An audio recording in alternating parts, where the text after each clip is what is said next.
Good afternoon, everyone. Welcome to my channel, Agriculture with Dr. Minal. In the series of Fundamental of Plant Pathology, today we are going to see the objective of plant pathology and the yield losses appear due to the plant diseases. What are the significant impact of the plant pathology? And after that, we are going to see some important advanced models such as disease triangle, disease tetrahedron, and disease pyramid. So our lecture is going to be in bi-language, that is English, Hindi plus English. So let's start. यहाँ पे हम सबसे पहले देखने वाले हैं objectives of plant pathology. Objective of plant pathology आपके बहुत सारे कॉम्पिटिटिव एग्जाम्स में भी पूछा जाता है कि हम प्लांट पैथोलॉजी को बेसिकली स्टडी क्यों करते हैं। तो इसमें पहला ऑब्जेक्टिव है इसमें to study the living and non living and environmental causes of the diseases. मतलब किसी भी प्लांट डिसीज के पीछे जो कोई भी living biotic and non living that is abiotic factors जो रिस्पॉन्सिबल है जिसके कारण डिसीज और डिसऑर्डर ठीक है प्लांट्स के अंदर अपियर होते हैं, उसकी स्टडी करने के लिए हमें प्लांट पैथोलॉजी को पढ़ना जरूरी है। उसके बाद नेक्स्ट ऑब्जेक्टिव है to study the mechanism of the plant diseases development. मतलब जैसे हमें पता है कि कोई भी मानो लिव स्ट्रक्चर है, ऐसे जब कभी भी पैथोजन इस लिव स्ट्रक्चर पे अटैच होता है, उसका स्पोर्स अटैच होता है, तो अटैचमेंट के बाद पैथोजन जो है लिप सरफेस के अंदर डिफरेंट प्रोसेस से गुजरता है, जैसे कि रिप्रोडक्शन, उसका मल्टीप्लिकेशन, पेनिट्रेशन हो गया इनिशियल लेवल पे, अल्टीमेटली जाके हमको इस लिप सरफेस के ऊपर सिम्टम्स प्रोड्यूस होते हुए दिखाई देते हैं। तो total how this plant disease किसी भी प्लांट डिसीज किसी भी प्लांट के अंदर किस तरह से डेवलप्ड हो रहा है, ये उसका मैकेनिज्म का स्टडी करने के लिए हमें प्लांट पैथोलॉजी को पढ़ना या ऑब्जर्व करना जरूरी है, ये भी उसका ऑब्जेक्टिव है। उसके बाद थर्ड ऑब्जेक्टिव है आपका to study the interaction between the host and the pathogen. जब कोई भी पैथोजन किसी भी प्लांट के कांटेक्ट में आता है, तो सबसे पहले जैसे अटैचमेंट हो गया, उसका पेनिट्रेशन हो गया, रिप्रोडक्शन हो जाएगा प्लांट बॉडी के अंदर, तो पैथोजन अल्टीमेटली उसके अंदर मल्टीप्लाई होने के बाद आपको सिम्टम्स प्रोड्यूस करते हुए दिखाई देता है। तो आपस में पैथोजन और होस्ट दैट इज प्लांट किस तरह से इंटरेक्शन दिखाते हैं ताकि प्लांट डिसीज अपीयर हो, इसको स्टडी करने भी इसका स्टडी करने की भी हमें प्लांट पैथोलॉजी पढ़ना जरूरी है, जो भी इसका ऑब्जेक्टिव, ये भी एक वन ऑफ द इसका ऑब्जेक्टिव होता है। उसके बाद फोर्थ है ultimately and very important objective to develop the system of the management of the plant diseases through reducing the losses caused by the them. इसका मतलब ये है कि जो कोई भी अल्टीमेटली प्लांट डिसीजेस हो रही है क्रॉप के अंदर, स्पेशली इकोनॉमिक क्रॉप्स के अंदर, it lead to the particular yield losses. ठीक है, उस वो क्रॉप के अंदर सिग्निफिकेंट यील्ड लॉस देता है। बहुत से ऐसे फूड क्रॉप्स होते हैं जिसके ऊपर इकोनॉमी डेवलप डिपेंडेंट होती है, जैसे मेजर फूड क्रॉप्स हो गए, जैसे इंडिया के केस में देखा जाए तो व्हीट एंड राइस हमारा मेजर स्टेपल फूड क्रॉप है। अगर वो हैम्पर होता है तो उसके कारण बहुत सारे फूड सिक्योरिटी के इश्यूज भी क्रिएट हो सकते हैं। इसलिए उस तरह के प्लांट डिसीजेस के अंडर मैनेजमेंट का स्टडी करने के लिए, उस लॉसेस को रिड्यूस द लॉसेस करने के लिए भी प्लांट पैथोलॉजी को स्टडी किया जाता है। वो भी एक वन ऑफ द ऑब्जेक्टिव है हमारे प्लांट पैथोलॉजी का। तो ये आपके थियरी एग्जामिनेशन के पॉइंट ऑफ व्यू से इम्पोर्टेंट है। उसके बाद है देखते हैं crop losses due to the plant diseases. देखिए, जो कोई भी क्रॉप लॉसेस होते हैं किसी भी प्लांट के अंदर, वो डिफरेंट फैक्टर्स के कारण हो सकते हैं, जिसमें डिसीज एक वन ऑफ द फैक्टर है। बट दूसरे फैक्टर्स कौन से हैं उसके अंदर, जैसे निमेटोड्स हो गया, इंसेक्ट हो गया, वीड के कारण। जैसे मानो आपका मेन फूड क्रॉप है और एक जगह वीड भी रखा है, तो जो भी आप न्यूट्रिशन दोगे तो वो आपके मेन फूड क्रॉप को भी मिलेगा, लेकिन अगर वीड वहां पे प्रेजेंट है वो न्यूट्रिशन उसकी तरफ भी डाइवर्ट होने का चांस है। इस तरह से भी आपका यील्ड लॉस अपीयर होता है। तो देखा जाए तो प्लांट डिसीजेस के कारण ग्लोबल लेवल हमेशा 12% आपका यील्ड लॉस जो होता है वो प्लांट डिसीजेस के कारण होता है, जो प्लांट डिसीज जो होते हैं फंगी बैक्टीरिया वायरसेस के कारण जो कॉज हो रहे हैं। ये कुछ significant impact of plant diseases के अंडर आप लिख सकते हैं, स्पेशली लॉसेस इन इंडिया के अंडर। यहाँ पे हम देखते हैं कि वीट रस्ट के कारण एनुअली आप देखो 400 करोड़ का नुकसान होने का मतलब यहाँ पे रिपोर्ट किया गया है। ऊपर से अदर एपिडेमिक डिसीजेस के कारण भी 5000 करोड़ और more than that losses appear हुए हैं। लूज सपॉट भी 3%, that is almost around the 500 crore every year yield losses estimate किए गए। Other than that red rot of sugar cane हो गया, आपका पोटैटो वायरस हो गया, राइस ब्लास्ट हो गया, ब्लाइट हो गया, कर्नल बंट हो गया, ये this are some important major economical point of view major important diseases in the plant pathology, जिसके कारण ईल्ड लॉस अपीयर होता है। तो यहाँ पे याद रखने से कुछ है नहीं, बट मगअपिंग पॉइंट ऑफ व्यू से ये सारे इंपॉर्टेंट से स्पेशली आपको याद रखना होगा कि 12% के कारण ईल्ड लॉसेस अपीयर होता है। ये सेमेस्टर एंड के थियरी एग्जामिनेशन के हिसाब से इंपॉर्टेंट क्वेश्चंस है। अभी देखते हैं कि प्लांट डिसीजेस के डिफरेंट इम्पैक्ट क्या हो सकते हैं। ठीक है, प्लांट डिसीज के कारण पहला इम्पैक्ट है effect on the society. Society मतलब क्या होगा बच्चों, इसमें हम देखते हैं यहाँ पे ह्यूमंस रहेंगे, राइट। जैसे कि हमने बहुत बार देखा होगा घर के अंदर भी ग्राउंड नट्स होते हैं हमारे, मूंगफली जिसको हम बोलते हैं, वो काली पड़ी होती है। बहुत बार हमने अगर देखा होगा इस तरह से मूंगफली जो होता है ब्लैकिश कलर का अपीयर होता है। इसके अंदर एक पैथोजन ग्रो होता है जिसका नाम है आपका एस्परजिलस। ठीक है, वो आपका रिलीज करता है टॉक्सिन जिसका नाम है अल्फा टॉक्सिन। ये अल्फा टॉक्सिन क्या करता है, इंसान के अंदर पैरालिसिस कर सकता है, स्टमक डिसऑर्डर मतलब आपको स्टमक पेन होने का इशू है, लीवर कैंसर तक भी अगर हाई लेवल में अल्फा टॉक्सिन आपके बॉडी के अंदर कंज्यूम होता है, it can lead to the liver cancer. तो इस तरह से ह्यूमन हेल्थ के ऊपर ये प्लांट डिसीजेस के जो पैथोजन के टॉक्सिन है वो इम्पैक्ट करते हैं। तो ये होगा आपका effect on the society health point of view. कौन से point of view, health point of view.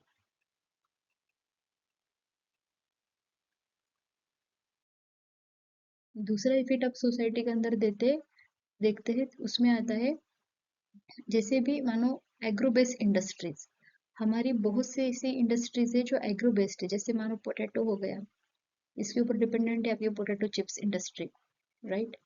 Sugar cane industries, sugar production के लिए शुगर केन इंडस्ट्री हम डिपेंडेंट रहते हैं। अदर फ्रूट्स क्रॉप इंडस्ट्रीज है जिसके लिए हम jelly, jam, other than that also other products के लिए हम इस क्रॉप्स के ऊपर डिपेंडेंट है। तो जो कोई भी एग्रो बेस्ड इंडस्ट्रीज है, जैसे कॉटन हो गया मानो आपका, तो इसके कपड़े बनते हैं, टेक्सटाइल इंडस्ट्रीज के ऊपर डिपेंडेंट है। अगर इस तरह के इंपॉर्टेंट इकोनॉमिक क्रॉप्स अगर डैमेज होते हैं तो उसके ऊपर बेस्ट एग्रो बेस्ड इंडस्ट्रीज भी कहीं ना कहीं आपके हैम्पर होने का चांसेस बढ़ जाता है। ठीक है, अदर देन दैट भी क्या है, देखा जाए तो money spend on the management of the plant diseases. जब कभी भी किसी फील्ड के अंदर प्लांट डिसीज अपीयर होता है ज्यादा मात्रा में, definitely crop of cost of cultivation जो होता है, ठीक है, वो बढ़ जाएगा। एक के अगर आपको मानो कहीं भी डिसीज है तो उसके लिए आपको मैनेजमेंट करने के लिए आपको केमिकल्स खरीदना पड़ेगा, पेस्टिसाइड खरीदना पड़ेगा, उसको कंट्रोल करने के लिए फंगिसाइड लेना पड़ेगा। इससे क्या होगा, आपका कल्टीवेशन का जो कॉस्ट है फार्मर का वो बढ़ जाएगा। ठीक है, मनी स्पेंड यहाँ पे इंक्रीज हो जाएगा। ये भी एक इफेक्ट है आपके सोसाइटी के ऊपर प्लांट डिसीजेस का। अनदर आपका प्लांट डिसीजेस के ऊपर अगर देखा जाए इफेक्ट, तो वो है restriction on the movement of the food grain. जैसे हमने अभी देखा था इसके पहले endemic disease, right, last lecture में एंडेमिक डिसीज मतलब क्या, किसी पर्टिकुलर एरिया में कोई डिसीज अपीयर हो जाता है और वो क्रॉप फिर उस एरिया के बाहर हम सेंड नहीं करते। क्यों, क्योंकि हमें पता है अगर वो एरिया से वो डिसीज अगर किसी और एरिया में ट्रांसफर हो गया तो डेफिनेटली वो किसी नए एरिया में भी वो डिसीज इंट्रोड्यूस होकर वहां के भी पॉपुलेशन को हैम्पर करने का चांस है। इसके कारण क्या होगा, रेस्ट्रिक्शन ऑफ मूवमेंट आ जाएगा यहाँ पे। और जब कभी भी किसी भी क्रॉप के ऊपर रेस्ट्रिक्शन मूवमेंट आ रहा है पैथोजन के अटैक के कारण स्पेशली, तो उससे क्या होगा ना, उस क्रॉप का हम एक्सपोर्ट नहीं कर पाएंगे। जैसे मानो आपके महाराष्ट्र में देखिए अल्फांसो है, अगर उसके ऊपर कोई डिसीज आ गया तो हम उसको एक्सपोर्ट कर पाएंगे क्या बाहर, नहीं। इससे हमारी इकोनॉमी हैम्पर होगी, राइट। तो ये भी आपके इफेक्ट ऑफ सोसाइटी में आता है। उसके बाद ये वन ऑफ द टर्मिनोलॉजी है एंड एक्चुअली हमें इसको लास्ट लेक्चर में ही कवर कर लेना चाहिए था, इट्स फाइन, हम यहाँ कवर करते हैं। डिसऑर्डर का मीनिंग ये होता है, देखो हमने दो टर्मिनोलॉजीज के बारे में बताया, डिसीज एंड डिसऑर्डर। बहुत बच्चे यहाँ पे ऐसे सोचते हैं कि disease and disorder both are the similar things, but यहाँ पे ऐसा नहीं है। Disease and disorder are not the similar things, both are the different things. हमारा जो डिसीज होता है वो किसी भी फैक्टर के कारण हो सकता है, जैसे लिविंग फैक्टर हो गया, नॉन लिविंग फैक्टर हो गया, मेसोबायोटिक फैक्टर हो गया। लेकिन डिसऑर्डर जो जनरली होता है they will cause due to abiotic factor that is non living. Generally environmental condition जैसे हीट स्ट्रेस, एक्सेस हीट का होना, एक्सेस कोल्ड का होना, इस तरह के environmental condition, non living factors के कारण जो डिसीजेस, जो सिम्टम्स प्रोड्यूस होते हैं या जो प्रॉब्लम्स क्रिएट होती है उसको हम बोलते हैं disorder. So coming to the our new concept, that is plant disease triangle. तो हमेशा एक याद रखना है, प्लांट डिसीज ट्रायंगल, नाम में ही ट्रायंगल है। ट्रायंगल का मीनिंग क्या होगा? Three factors, right? कोई तो भी तीन चीजों का आपस में इंटरेक्शन होने वाला है। तो यहाँ पे these are very important point as per competitive exams also and all kind of exams of agriculture. उसमें देखिए, प्लांट डिसीज ट्रायंगल के अंदर कौन से फैक्टर्स रिस्पॉन्सिबल है? Host, pathogen and environment.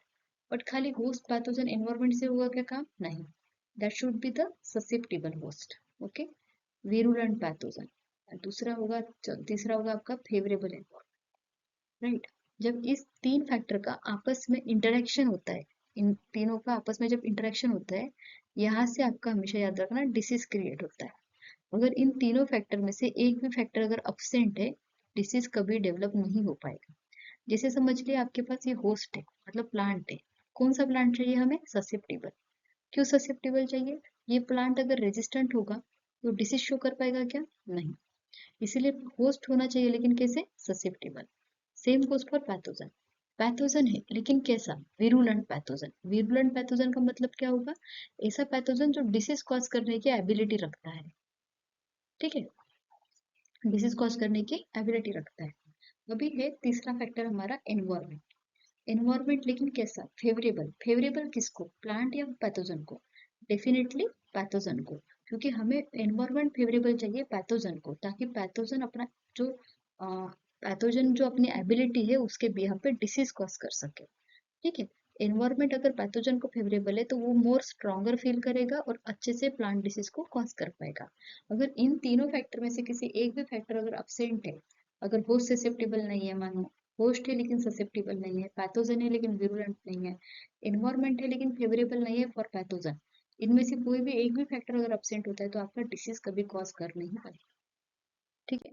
उसके बाद और एक एडवांस मॉडल है इसके अंदर, दैट इज डिसीज टेट्राहेड्रॉन, ठीक है। ये एक्सटेंशन है आपके डिसीज ट्रायंगल का ही। हमने डिसीज ट्रायंगल में पढ़े थे तीन फैक्टर्स, कौन से?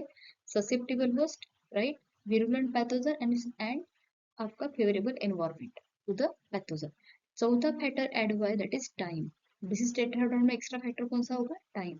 क्यों टाइम? डेफिनेटली जब पैथोजन जो है वो होस्ट के जब कांटेक्ट में आता है, हमको पता है जैसे पैथोजन है लीफ स्ट्रक्चर के ऊपर अगर अटैच हो गया, मानो यहाँ पे, ठीक है, अटैच हो गया, पैथोजन प्लांट के अंदर पेनिट्रेट होगा इनसाइड, राइट, रिप्रोडक्शन होगा उसका, प्लांट के अंदर जाके मल्टीप्लिकेशन होगा और अल्टीमेटली जाके आपका क्या होगा? यहाँ पे सिम्टम्स प्रोड्यूस होगा। बट ये सारी प्रोसेस होने के लिए कुछ तो टाइम चाहिए होगा ना, राइट? इसलिए टाइम भी एक इम्पोर्टेंट फैक्टर है for causing the diseases inside the plant. इसलिए फोर्थ इंपॉर्टेंट फैक्टर हमको टेट्राहेड्रॉन ने दिया, दैट इज टाइम। तो हमेशा एग्जाम में पूछा जाता है कि डिसीज टेट्राहेड्रॉन में एक्स्ट्रा फैक्टर कौन सा ऐड हुआ है जो ट्रायंगल में नहीं है, that should be the time. सामने का और एडवांस कंसेप्ट है, that is disease pyramid, okay. अभी तक हमने टेट्राहेड्रॉन तक देखा था कि क्या देखा था? ससेप्टिबल होस्ट होता है, विरुलेंट पैथोजन होता है, फेवरेबल एनवायरनमेंट होता है फॉर द पैथोजन, और इन तीनों का आपस में इंटरेक्शन होने के लिए थोड़ा सा टाइम भी मिलना चाहिए। लेकिन डिसीज पिरामिड के अंदर और एक एडवांस फैक्टर ऐड हुआ है, दैट इज ह्यूमन। कैसे ह्यूमन? डेफिनेटली मानो किसी पैथोजन का होस्ट के साथ, मतलब प्लांट के साथ कोई कनेक्शन आया है, ठीक है। आप ह्यूमन फैक्टर कैसे यहाँ पे रोल प्ले करते हैं, देखिए, उस अगर प्लांट के कांटेक्ट में, ठीक है, उस प्लांट के कांटेक्ट में जिसमें ऑलरेडी पैथोजन ने अटैक करके रखा है, अगर ह्यूमन आता है, जैसे मानो उसने कोई उसने सोचा कि कोई, जैसे होता है बहुत सारे ऐसे इक्विपमेंट जिससे हम प्लांट की लकड़ी तोड़ लेते हैं या कुछ भी करते हैं, प्लांट के फ्रूट्स हार्वेस्ट कर सकते हैं, कोई भी ऐसा इंस्ट्रूमेंट यूज किया उस प्लांट के ऊपर, और वो जो ऑलरेडी डिसीज इन्फेक्टेड प्लांट है और वो सेम इंस्ट्रूमेंट अगर वो किसी और क्रॉप पे यूज कर रहा है फॉर सेम पर्पस, तो डेफिनेटली डिसीज यहाँ से ट्रांसफर हुआ। लेकिन किससे ट्रांसफर हुआ? ह्यूमन से। अगेन मानो किसी फील्ड के अंदर ऑलरेडी डिसीज प्रेजेंट है, ठीक है, सॉइल में बोलिए या जो भी, अगर हम प्लोइंग करते हैं, राइट, जिसको हम मराठी में नांगरनी वखरनी बोलते हैं, मानो फ्लो यूज कर रहे हैं आप किसी फील्ड के अंदर, तो उस फ्लो के ऊपर वो सॉइल चिपक जाएगी जिसके अंदर डिसीज का पैथोजन प्रेजेंट है। अगर सेम फ्लो आप किसी और के खेत में यूज कर रहे हो मानो, तो वो सेम फ्लो उसके अंडर पैथोजन अटैच हुआ है, राइट, तो फिर वो दूसरे के खेत में जब आप यूज करोगे तो वो पैथोजन दूसरों के फील्ड में के अंडर भी ट्रांसफर हो जाएगा, राइट। इसके कारण इस तरह से डिसीज स्प्रेड हुआ है, डिसीज क्रिएट हो रहा है। बट इसके अंदर रिस्पॉन्सिबल फैक्टर कौन सा था, किसने किया ये सब, ह्यूमन ने, राइट। इसीलिए डिसीज पिरामिड के अंदर पांचवा इंपॉर्टेंस जो दिया है किसी फैक्टर को which lead to the disease, that is human activities, right. This is one more important factor, that is human activities. तो टेट्राहेड्रॉन के अंदर टाइम एक्स्ट्रा ऐड हो रहा है और पिरामिड के अंदर ह्यूमन एक्टिविटीज एक्स्ट्रा ऐड हो रहा है। तो अभी हम इसके रिलेटेड अभी जो भी हमने पॉइंट्स पढ़े उसके रिलेटेड हम इसके पहले प्रीवियस पूछे गए कुछ एमसीक्यूज देखते हैं। जो भी यहाँ पे रेड कलर के पॉइंट ऑफ व्यू से मार्क किया गया है वो आपके एग्जाम पॉइंट ऑफ व्यू से काफी इंपॉर्टेंट है, ठीक है। तो रेड वाले क्वेश्चन जो वो आप अच्छे से याद रखिएगा। फैक्टर्स ऑफ डिसीज ट्रायंगल्स, तो इसमें आएगा आपका होस्ट, पैथोजन, एनवायरनमेंट। लेकिन आपको रिटर्न इसमें ऐसे नहीं लिखना है, आपको लिखना है यहाँ पे ससेप्टेबल होस्ट, ठीक है। होस्ट होना चाहिए लेकिन ससेप्टेबल, पैथोजन होना चाहिए लेकिन कैसा, virulent, virulent pathogen, right. Environment होना चाहिए लेकिन कैसा, फेवरेबल, फेवरेबल एनवायरमेंट। इस तरह से आपका आंसर होना चाहिए, ओके। दूसरा क्वेश्चन है आपका, disease will not develop if, definitely कब नहीं होगा, पैथोजन इज प्रेजेंट तो डिसीज होगा, एनवायरमेंट इज फेवरेबल तो डिसीज होगा, होस्ट इज ससेप्टेबल तो डिसीज होगा। अगर इनमें से कोई भी एक फैक्टर अगर एब्सेंट है तो क्या होगा, डिसीज नहीं हो पाएगा, राइट। तो आंसर क्या होगा इसका, D, D is the answer. इसमें आंसर क्या था, बी, बी, ओके।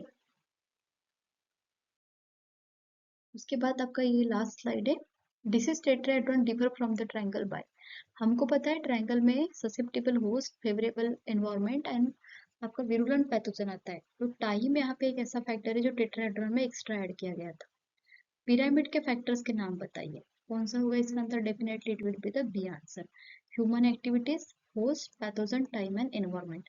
यहाँ पे भी आपको लिखना है susceptible host, virulent pathogen, right, time and favourable environment. तो इस तरह से हमने आज का एक इम्पोर्टेंट टॉपिक यहाँ पे कवर किया है। इस तरह के वीडियोस को और देखने के लिए please subscribe my channel and likes our video. Thank you so much.